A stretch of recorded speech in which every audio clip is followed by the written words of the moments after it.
नमस्कार दोस्तों, मैं अंशुल जैन आप सभी का अपने YouTube channel Anshul Jain online classes में एक बार फिर से स्वागत करता हूं।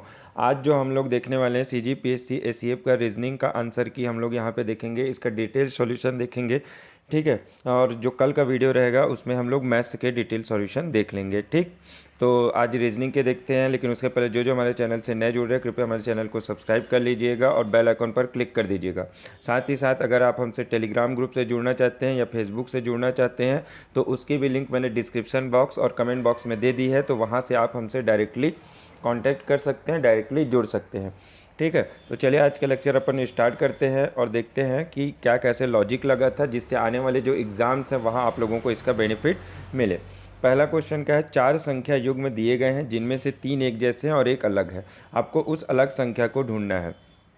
तो इसमें आंसर क्या होगा? इसमें आपको सबसे पहले मैं आंसर बता देता हूँ, आंसर नंबर डी होगा।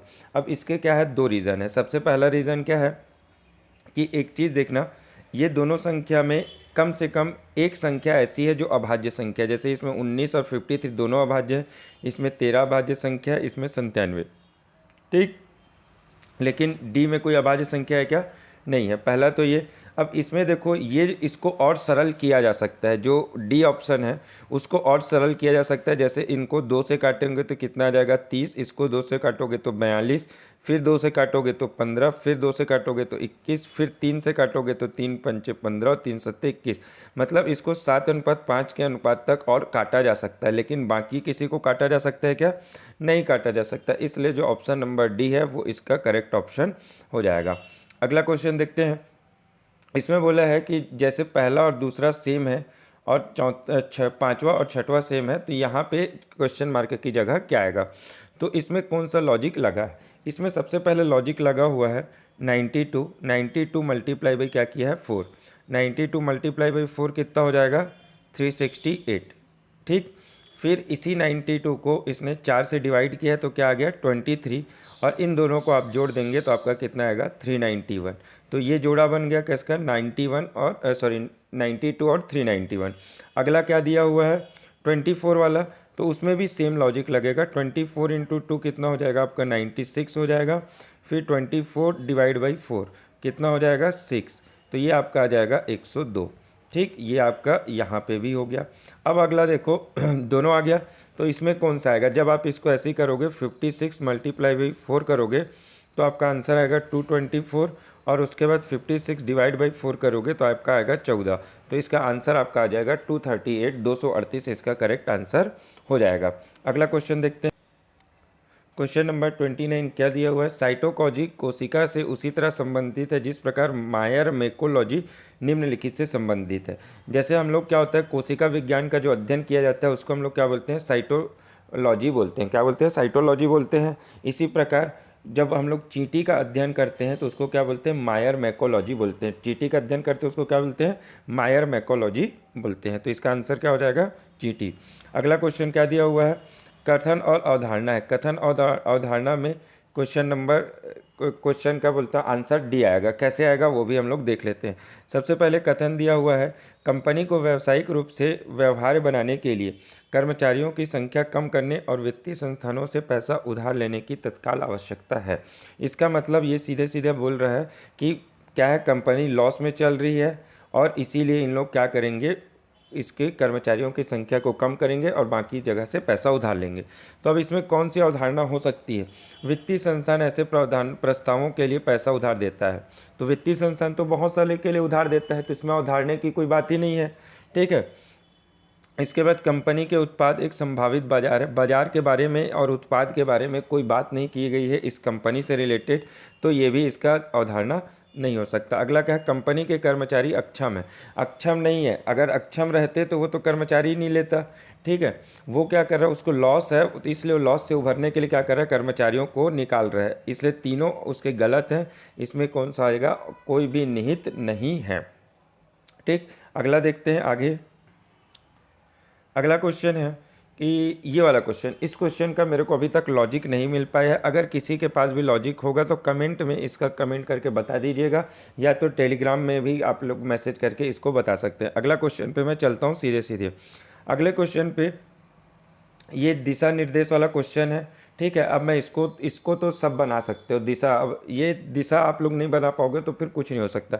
इसका मैं आप लोगों को डायरेक्ट डायग्राम दिखा देता हूँ और उसका आंसर क्या क्या होने वाला है आप लोगों को उससे भी बता देता हूँ। उस दिशा वाले क्वेश्चन का डायग्राम जो है वो ये बनने वाला है। इसमें क्या बोला है, जो के है वो पी के 6 किलोमीटर पूर्व में है तो वो दिया हुआ है। ठीक है, ए पी के 9 किलोमीटर उत्तर में है तो वो भी बन गया है। ठीक है, जो एस है वो 12 किलोमीटर दक्षिण में है तो ये भी यहाँ पे बता दिया गया है। और जो एस है वो यू से 20 किलोमीटर पूर्व में है तो ये भी यहाँ पे आप लोगों को दिखा दिया है। ठीक, इसके बाद इन दोनों के बीच में ओ है तो ये भी ओ है और टी 8 किलोमीटर उत्तर में है। ठीक ये बोला है। अब इसका जो क्वेश्चन है, ठीक है, क्वेश्चन कैसे आएगा आंसर वो बता रहा हूँ क्योंकि इसमें कन्फ्यूज़न है लोगों को। सबसे पहले बोला है टी 4 किलोमीटर उत्तर में जाता है, 4 किलोमीटर उत्तर में जाएगा तो वो यहाँ पे खड़े हो जाएगा आके। ठीक, और जब 4 किलो, क्योंकि अब एकदम पी के वाली लाइन में क्यों खड़ा है, इस लाइन में क्यों खड़ा है, क्योंकि 8 किलोमीटर तक ऊपर था और 4 और 8 4 12, ये भी क्या डिस्टेंस है यहाँ की 12, इसीलिए जो टी है वो यहाँ आके खड़ा हो जाएगा। इसके बाद बोला गया है टी क्या करता है, पूर्व दिशा की ओर मुड़ जाता है। टी किधर मुड़ता है, पूर्व दिशा की ओर मुड़ता है, मतलब इधर मुंह कर लेता है। तो अब वो किसके सम्मुख है, किसके सम्मुख है, पी के सम्मुख है। कुछ लोग बोल रहे हैं के सम्मुख होगा, के सम्मुख नहीं होगा, पी के सम्मुख है। पी के तो पी के पीछे है ना, तो ये किसके सम्मुख होगा, पी के सम्मुख हो जाएगा। अगला क्या है इसमें कि राम बिंदु एस से के की ओर 6 किलोमीटर चलता है। इधर से क्या करता है, 6 किलोमीटर राम चलता है। शिवम उसे बुलाता है और कहता है कि उसे बिंदु पी पर पहुंचने, यहाँ से कहाँ जाना है, बिंदु पी पर। अब वो किस दिशा में उसको जाना चाहिए, तो किस दिशा में जाना चाहिए, ये वाली दिशा में उसको जाना चाहिए, मतलब उत्तर पश्चिम दिशा में उसको जाना चाहिए। यहाँ तक क्लियर हो गया होगा। अगले क्वेश्चन की ओर बढ़ते हैं। अगला क्वेश्चन, इस क्वेश्चन में डाउटफुल है, अभी क्लियर नहीं है, लेकिन इसका ऑप्शन सी ही इसका सही होना चाहिए। अब क्यों होना चाहिए वो मैं आप लोगों को बता रहा हूँ। इसमें भी वही, ये अभाज्य संख्या है, ये भी अभाज्य संख्या है, यहाँ 7 अभाज्य संख्या है, यहाँ है क्या अभाज्य संख्या, नहीं है। एक ये मेरे को लग रहा है, कंफर्म नहीं है। ठीक, इसलिए, और देखो इसको अगर आप काटने पे जाओगे, तीनों 3 से कट रहा है। किससे कट रहा है, तीनों यहाँ 3 से कट रहा है। ठीक, 3 से अगर आप डिवाइड करेंगे तो ये तीनों 3 से डिवाइड होते हैं। ये वाला जो है ये तीनों 2 से डिवाइड होते हैं। अब इनमें ए बी और सी डी में ऐसी कोई भी ऐसा नंबर नहीं है जिससे ये पूरी संख्या डिवाइड हो पाए, इसलिए इसका आंसर सी होना चाहिए। इसके 2 लॉजिक मैं आप लोगों को बता दिया हूँ। ठीक है, पहला लॉजिक क्या है कि तीनों में अभाज्य संख्या है और इसमें नहीं है। ठीक, अगला क्या है, अगला ये है कि ये वाले 3 नंबर जो है 3 से डिवाइड होते हैं, मतलब एक कॉमन नंबर से डिवाइड होते हैं। ये सब नंबर 2 से डिवाइड हो रहे हैं, मतलब एक कॉमन नंबर, और इनके लिए भी एक भी नंबर नहीं है जिससे ये डिवाइड हो पाए। ठीक, इसलिए ऑप्शन नंबर सी इसका होना चाहिए। अगला क्वेश्चन हम लोग देखते हैं। अगला क्वेश्चन, ये सीरीज़ आया हुआ था। अब सीरीज़ में हो क्या रहा था, तो सीरीज़ में आप लोगों को डिफरेंस निकालना था। डिफरेंस क्या रहा था, 49 47 का डिफरेंस आया 2, फिर आया 9, फिर आया 28, फिर डैश डैश और 126। कितना आ रहा था, 126। ठीक है सॉरी, ये होता 2 का डिफरेंस, फिर 9 का, फिर डैश, फिर उसके बाद 126, ये आया। तो अब ये जो 2 है तो यहाँ से आप लोगों को कोई चीज़ पकड़ में नहीं आने वाली है। ये 2 को आप क्या लिख सकते हो, 2 को लिख सकते हो 1 का क्यूब प्लस 1। क्या लिख सकते हो, 1 का क्यूब प्लस 1। इसको क्या लिखते, 2 का क्यूब प्लस 1, 2 का क्यूब हो जाता 8 प्लस 1 क्या हो जाता 9। तो यहाँ पे इस हिसाब से क्या आना चाहिए, यहाँ पे आना चाहिए 3 का क्यूब प्लस 1, यहाँ पे क्या आना चाहिए 4 का क्यूब प्लस 1, और ये तो अपने आप दिख रहा है कि 5 का क्यूब प्लस 1 है, इसलिए आपका जो लॉजिक है वो यहाँ पे क्या होता, सही बैठता, क्यूब प्लस 1। इसलिए यहाँ पे क्यूब प्लस 1, 3 का क्यूब प्लस 1 जुड़ता, 3 का क्यूब प्लस 1, 3 का क्यूब प्लस 1 क्या होता है 28, 28 किस में जुड़ता 58, लास्ट संख्या 58 था प्लस 28, ये जोड़ देते 6 बचता 1, 7 और 1 8, क्या हो जाता है 86। आपका करेक्ट आंसर इसमें हो जाता है। समझ आ गया होगा आप लोगों को, चीज़ें क्लियर हो गई होंगी। आगे देखते हैं। ठीक है, ये लॉजिक इसमें लग रहा था। अगला क्वेश्चन, अब यहाँ पे एक विलुप्त वो दिया गया था, स्पेलिंग कौन सी इसमें होने वाली है, तो इसमें स्पेलिंग कैसे बनाना था। देखो बी, सबसे पहले बी को पकड़ना, बी बी के बाद इधर में क्या आया एक्स, एक्स मतलब बी के पीछे गया है, पीछे मतलब बी से गया ए से गया जेड, जेड के बाद वाई, वाई के बाद एक्स, मतलब ये बीच के 3 को छोड़ दिया। ये आप लोगों को समझ आ रहा है। बी के बाद क्या आया एक्स आया, एक्स के बाद 3 छोड़ा टी आया, टी के बाद 3 छोड़ा तो पी आया। तो पी के बाद अगर 3 छोड़ता तो क्या आता, पी के बाद 3 छोड़ता तो सबसे पहले तो एल आता। यहाँ तक क्लियर हो गया। ठीक, अब इसके बाद क्या है एन है, एन के बाद क्या है क्यू, क्यू के बाद क्या होता है N O P Q, N O P Q. कितना छोड़ा आगे जा रहा है और 2 छोड़ रहा है, कितना छोड़ रहा है 2, ओ और पी को छोड़ा था। वैसे ही एन के बाद क्या है क्यू, क्यू के बाद आया टी, टी के बाद आया डब्ल्यू, डब्ल्यू के बाद क्या आता एक्स और वाई छूटता जेड आता। तो एक ही ऑप्शन आप लोगों को यहाँ पे बच रहा था, वो था ऑप्शन नंबर डी। समझ आया। पहले पीछे गया था, पीछे जाके कितना कितना छोड़ा था 3, फिर आगे गया और आगे कितना कितना छोड़ा 2। ठीक, ये इसका चल रहा था। आगे चलते हैं। ये वाला क्वेश्चन में बहुत लोगों को डाउट है पैटर्न में। अब इसमें होना क्या था, तो इसमें क्या किया था, बीच वाला जो नंबर था उसको 3 से डिवाइड किया गया था। किससे डिवाइड किया गया था 3 से, और ऊपर वाली संख्या से उसको गुणा किया गया था। ठीक, मतलब ये क्या किया था 47 plus 21 divide by multiply by 21 divide by 3, ये इसने किया था। ठीक, तो ये कितना होता है 7, तो 47 इंटू अगर आप 7 करोगे तो कितना आएगा 329, ये आता। ठीक है, अगला क्या है, अगला होता है 53 मल्टीप्लाई विथ 36 डिवाइड बाई 3, तो ये कितना होता है 12, जब इसको 12 से गुणा करोगे तो कितना आएगा 636।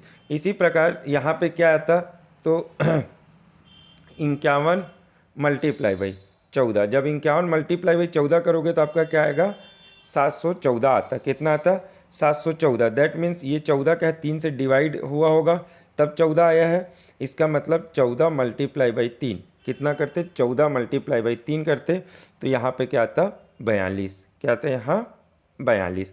अब एक बार और करके देख लेते हैं, 51 मल्टीप्लाई बाई 42/3, ये कितना होता 14 आता। अब इसको गुणा करते तो आ जाता आपका 714। ये वाला लॉजिक इसमें लग रहा था। कुल मिला के बीच वाली संख्या को 3 से डिवाइड करोगे और ऊपर वाली संख्या से इसको क्या करना है गुणा करना है। आगे देखते हैं।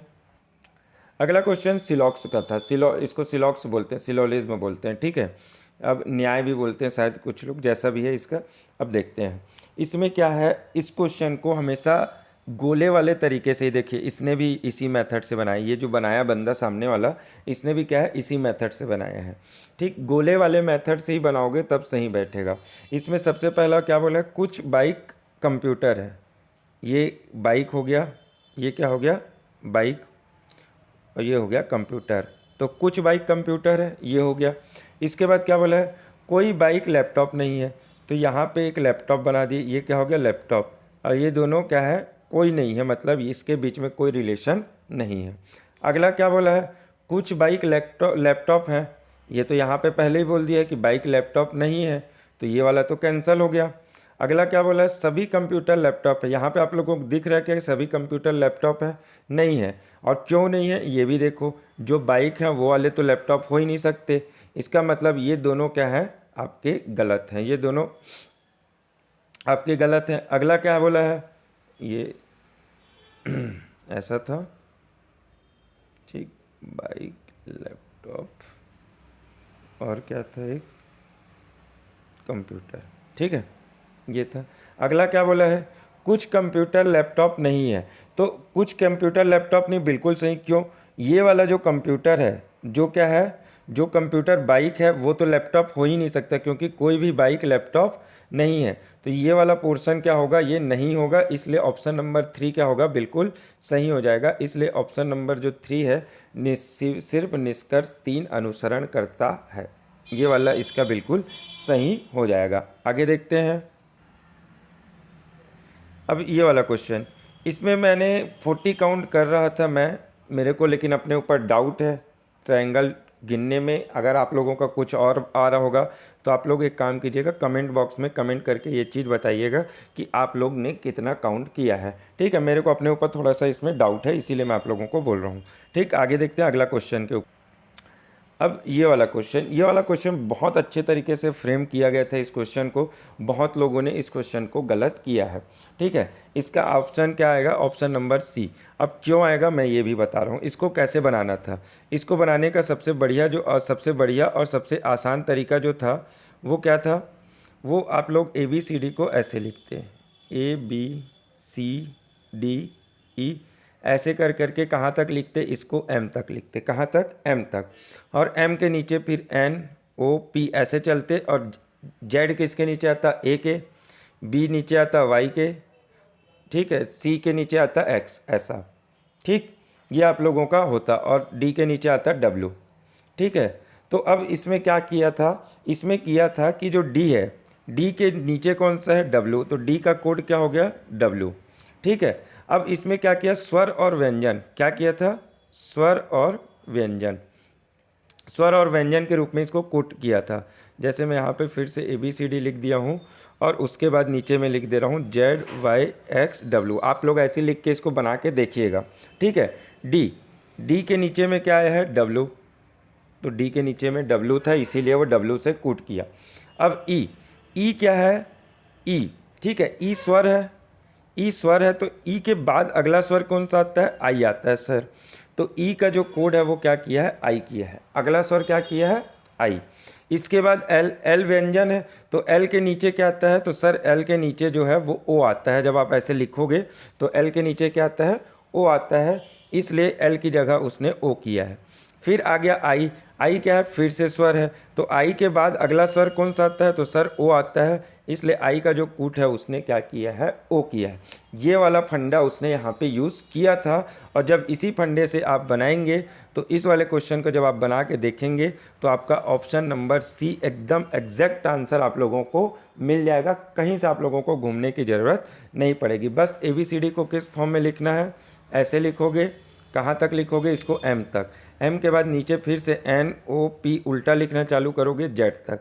ये ऐसा आप लोगों का क्या होगा? फ्रेम होगा। और जैसे ही ये फ्रेम हो जाएगा आप लोग आसानी से, और याद रखना किसी भी एग्ज़ाम में जाओ इसी फॉर्म में ए बी सी डी लिखा करो रीजनिंग बनाने के लिए। जब इस फॉर्म में आप रीजनिंग बनाने के लिए लिखोगे ए बी सी डी को तो आपको कभी दिक्कत नहीं आएगी। ये मैं आप लोगों को बता रहा हूँ। बहुत सारे क्वेश्चन ऐसे ही फ्रेम किए जाते हैं, ठीक। आगे देखते हैं। ये क्वेश्चन भी अच्छा क्वेश्चन था, इजी था बनाने के लिए, आप बना सकते थे, ठीक है। इसका जो ये वाला बना हुआ है बिल्कुल एग्जैक्ट सेम टू सेम आ रहा है। आप इसको जब बनाएंगे, गोला बनाएंगे, सबसे पहले क्या करेंगे? एक गोला, और 6 लोग को बैठाना था, तो 6 लोग ऐसे आप लोग बना लेते। फिर उसके बाद जब आप इसको ऐसे अरेंज करते, बी सी ऐसे अरेंज अपने आप वो हो जाता। जैसे यहाँ पे देखो, मैं आप लोगों को एक बता दे रहा हूँ। ये हो गया 6 लोग। क्या बोला है? सब अंदर की ओर मुख किए हुए, अंदर की ओर, ये अंदर मुख करके बैठे हैं। आगे क्या बोला है? ए डी के दाएं से दूसरे स्थान पर। सपोज यहाँ पे डी रख दिया, कहीं पे भी आप रख सकते हो। डी का दाएं से दूसरा कौन सा हो गया? ये यहाँ पे आ गया ए, ठीक है। बी ई के ठीक दाएं बैठा है, बी ई के क्या है? ठीक दाएं बैठा है। ए सी और एफ के बीच में है। ए क्या है? सी और एफ के बीच में है, ये ए है, तो यहाँ पे सी एफ यहाँ आ सकता है, या सी एफ यहाँ। अब सी और एफ को एक साथ क्यों लिखा हूँ? क्योंकि यहाँ पे चीज़ें आपको ये नहीं पता ना, एफ़ कहाँ पे और है सी कहाँ पे, इसलिए दोनों को एक साथ रख के चल रहा हूँ। फिर उसके बाद यहाँ पर क्या बोला था? बी ई के ठीक दाएं, दोनों एक साथ बैठेंगे, मतलब यहाँ पे एक साथ यहीं बैठ सकते हैं, तो ई के ठीक दाएं कौन सा हो जाएगा? बी। ई के ठीक दाएं हो गया बी। अब सीधा सीधा है ए बी सी डी और ई एफ, तो यहाँ पे क्या आएगा? सॉरी, 6 की जगह 7 कर दिए क्या?